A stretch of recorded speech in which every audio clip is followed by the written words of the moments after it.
Hi guys, Victoria Baxton here. Thanks for stopping back by my YouTube channel. Merry Christmas, and Happy New Year. Okay, as you can see from the title, I am doing Selena Quintanilla Perez. Okay, so it's been like 25 years. I believe it's 25 years since her death. I'm a fan. Yeah, okay, so let's get this thing started. Okay, like, share, subscribe, all that's free, you already know. Okay, so Selena Quintanilla was born on April, excuse me, see, of course, start recording, there goes my voice. Selena Quintanilla was born on April 16th of 1971 in Lake Jackson, Texas. She was the youngest child of Marcella and Abraham Quintanilla. Her mother, Marcella, had Cherokee ancestry, and her dad was a Mexican-American and a former musician. She was raised as a Jehovah's Witness. Her father, Abraham, noticed her musical abilities when she was just 6 years old. Her timing and pitch was perfect. He said he could see it, from day one. In 1981, Abraham opened up his first Tex-Mex restaurant, Papagayos, where Selena and her siblings would often perform. Her brother, Abraham III, played bass, guitar, and her sister, Suzette, played the drums. The following year, the restaurant was forced to close after a recession caused by the 1980s oil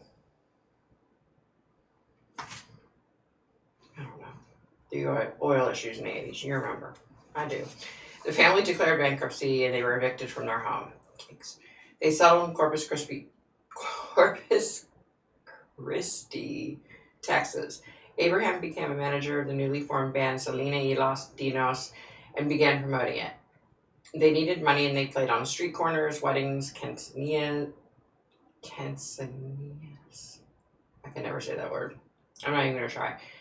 And fairs. As Selena's popularity as a singer grew, the demands for her performance and travel schedule began to interfere with her education. Her father took her out of school when she was in 8th grade. Her teacher, Marilyn Greer, disapproved of Selena's musical career. She threatened to report Abraham to the Texas Board of Education, believing the conditions to which Selena was exposed were inappropriate for a girl her age. Quintanilla told Greer to mind her own business. At 17, Selena earned a high school diploma from the American School of Correspondence in Chicago and was accepted to Louisiana State University. She enrolled at Pacific Western University, taking up business administration as her major. Quintanilla refurbished an old bus. He named it Big Bertha, and the family used it as their tour bus.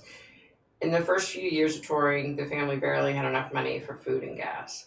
In 1984, Selena recorded her first LP titled Selena y los Dinos for Freddie Records. Despite wanting to record English language songs, Selena recorded Tejano music compositions, which was a male-dominated Spanish language genre with German influences of polka, jazz, and country music, made popular by the Mexicans living in the U.S.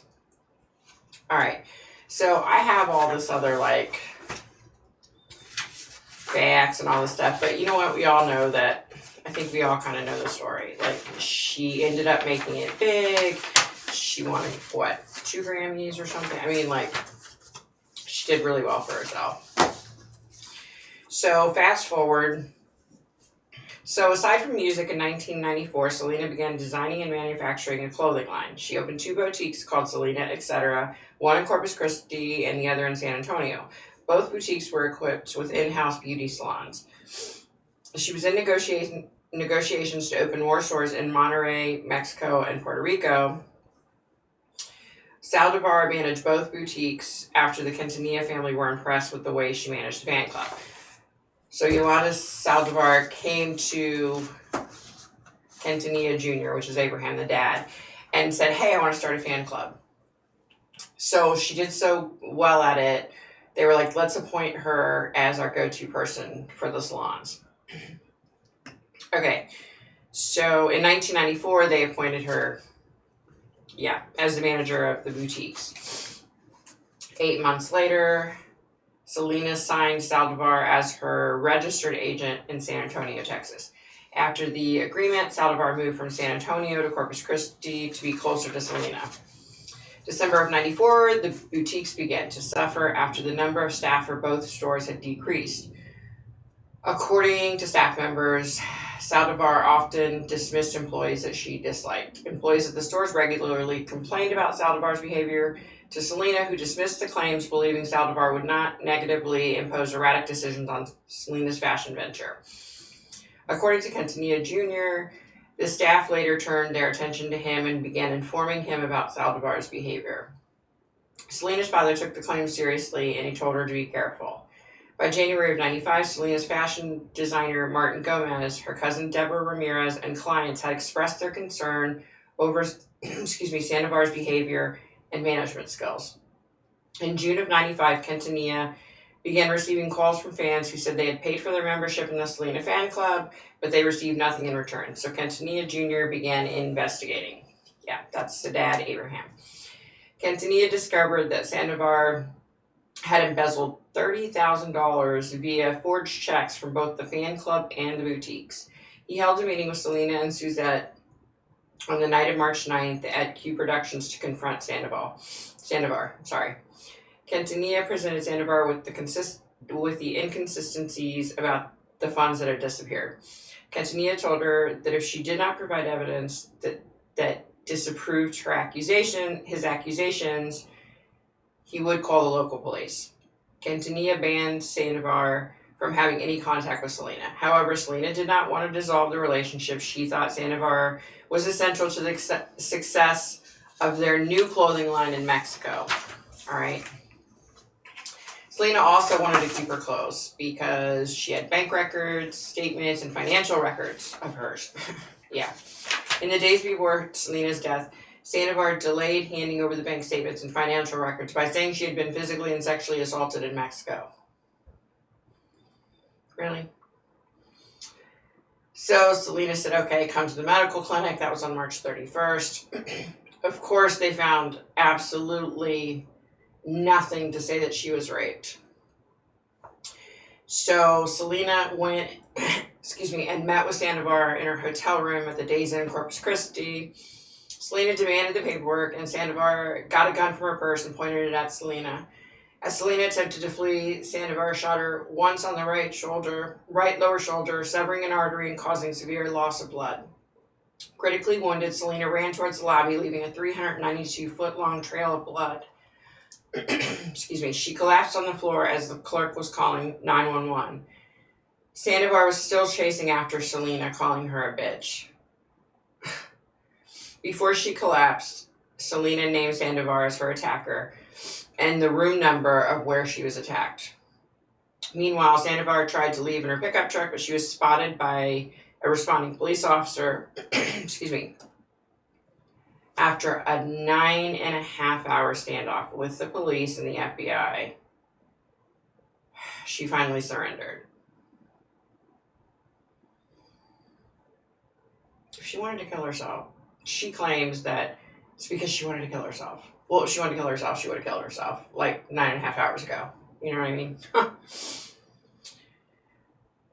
Selena was dead on arrival at Corpus Christi Memorial Hospital. However, knowing who she was and that she was so young, the attending emergency room doctor decided to try to revive her. They were eventually able to establish an erratic heartbeat long enough to transfer her to the trauma room. After 50 minutes of surgery, she was pronounced dead from blood loss and cardiac arrest at 1:05 p.m. An autopsy was performed that same day because it was, such a huge media thing. They needed to, even though they knew why she was dead. It revealed the bullet had entered Selena's upper right back near her shoulder blade, passed through her chest cavity, severed the right subclavian artery, and exited her right upper chest.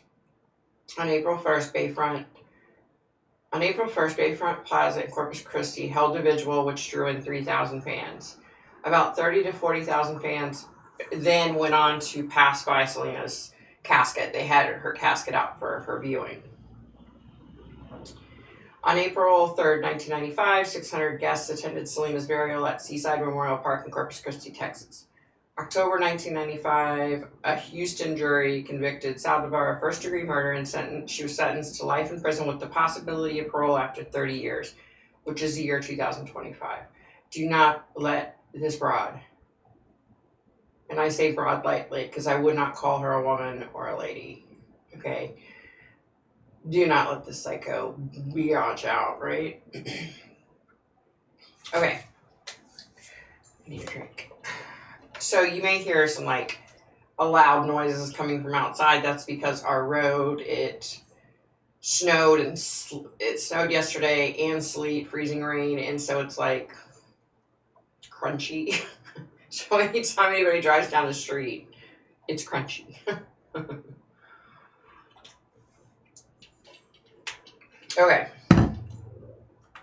Okay, so I was able to connect with Selena.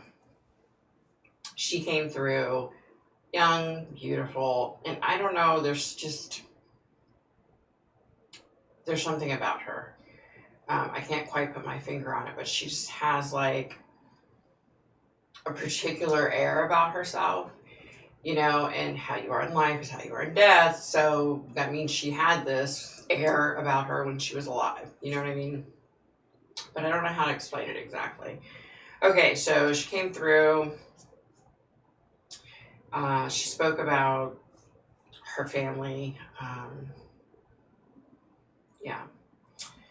She talked about her parents, her siblings, her nieces, her nephew. She talked about how much she misses her family, obviously. She checks in on them periodically.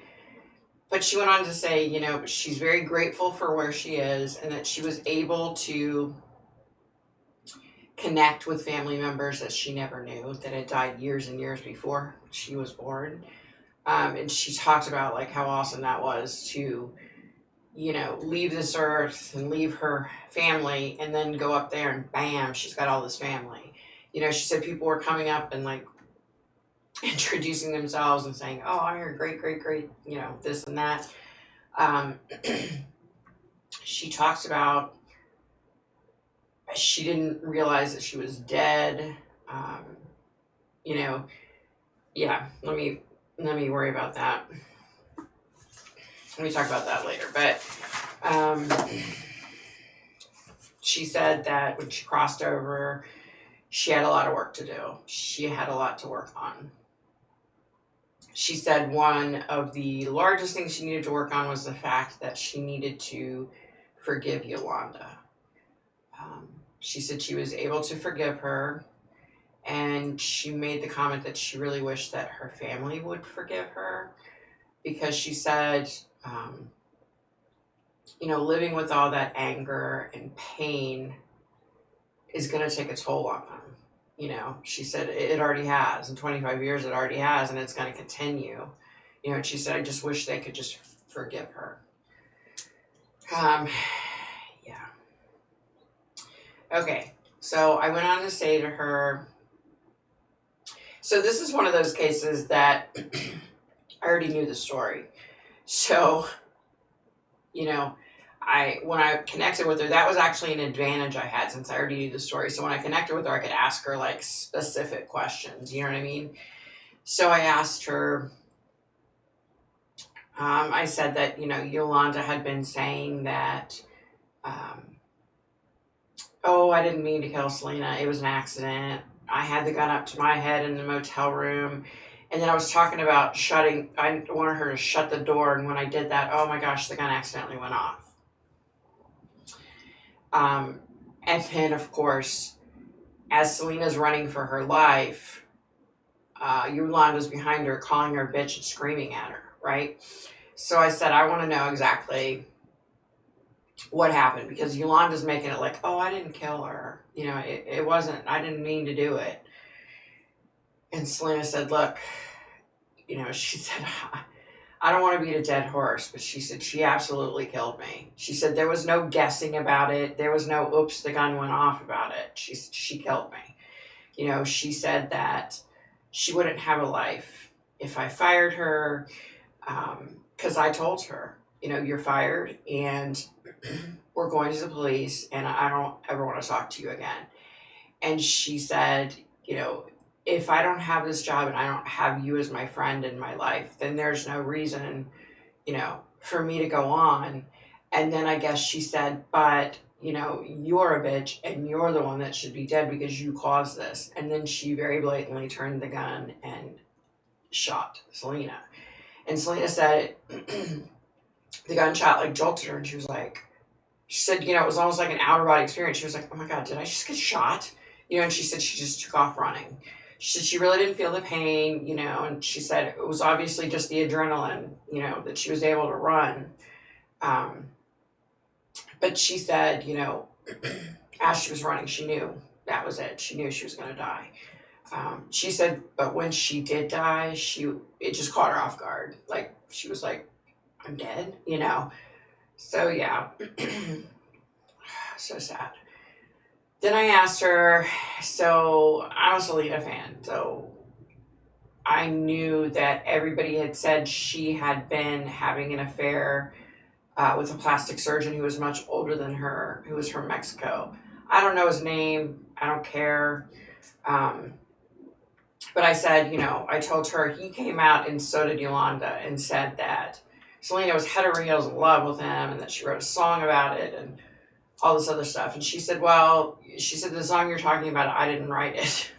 I was like, okay, yeah, there, people. And she said, I know who you're talking about. He was a good man. I loved him. He was a really good man. She said, but there was nothing there sexually. There was nothing there as far as, wanting to spend my life with him. And she went on to say, Chris was my soulmate. I knew it from the very first time I met him. And I know where she's coming from. I felt the same way. I know that feeling, you just know. So yeah, she talks about, so then we went on, she talks about Chris, and she said, he was the love of her life. He was her soulmate, and that she knew, she was meant to be with him, and that was it. And she talks a little bit about him, and she said, I'm glad to see that he has 2 kids, and, I wish his marriage would have worked out. And then she started talking about Noah, which I did not know this, okay? But apparently one of Chris's kids is Noah, and he has Down syndrome. And she talks about how when she checks in on Chris and she sees how loving he is and how he interacts with Noah, she's like, it just warms my heart. I know that he would have been like such an amazing father if we would have had kids. And, and she said she likes to check in on Chris and Noah. And she said she's pretty sure that Noah knows when she's around, which I thought that was really cool, right? I wonder if Chris knows that. Yeah, she just talked about she was looking forward to seeing Chris again one day. She said, she wants to spend eternity with him. She said she knew from day one, and, she said even when he acted out, she knew that wasn't really him. That wasn't his heart, and what a good man he was, So I thought that was pretty cool. She went on to talk about how peaceful her days are. She said, while I loved touring when I was alive, she said it just would become so overwhelming, And she said where she is now, her days are so peaceful. She still sings and she still gets to be around music, and, and she loves her life. So she said, while she misses her family, obviously, she loves her life now. So, yeah, that was about it. And like I said, I'm a Selena fan. Selena. I think she would have went on to become even more amazing. You know what I mean? This Yolanda chick, the world's going to be a better place without her. Yeah. So be nice, be kind, stay safe, stay healthy. I hope everybody's doing okay. I saw that London is back on lockdown again, and it's just, But at least the vaccines are out now, so hopefully that's going to help things. I miss you guys. I'm sorry I'm not uploading like normal, but that about does it for me. Bye, guys.